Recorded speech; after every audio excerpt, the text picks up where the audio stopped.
Introduction to the vehicle accident alert system. In this part we are using GPS and GSM, and this is GSM antenna and this is GPS antenna, and also using a 3.7 volts lithium ion battery and TP4056 charging circuit and boost converter, and also using a Arduino Nano ADXL main sensor and buzzer, and also using a LCD display.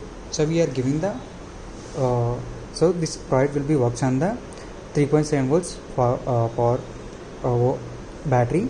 So generally it is a 3.7 volts battery that will be given to this TP4056 charging circuit. Through this one we are providing the power supply to these components, because these components will be works on the 5 volts power supply. So this is a 3.7 volts only voltage. So we are boosting the voltage up to 5 volts using this booster.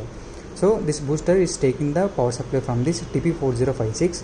So it will be boost up to 3.7 volts to 5 volts. That 5 volts power supply will be given to these connections. So here we can see this is the positive connection and this is the next two connection, and also we have added one capacitor for the better power supply. So now I am giving the switching on this power supply. So we can see the GSM light indication over here.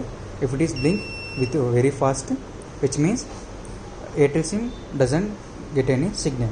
If it is blink with a delay, which means it have a signal. Now it is blinking with a delay, which means Airtel SIM got a signal. Then only it will be send a message to the number, program number, and it will be called automatically. Now I am giving a alert. So we can see accident alert. So it will be send a message. So we can see accident alert, and also it will give a call.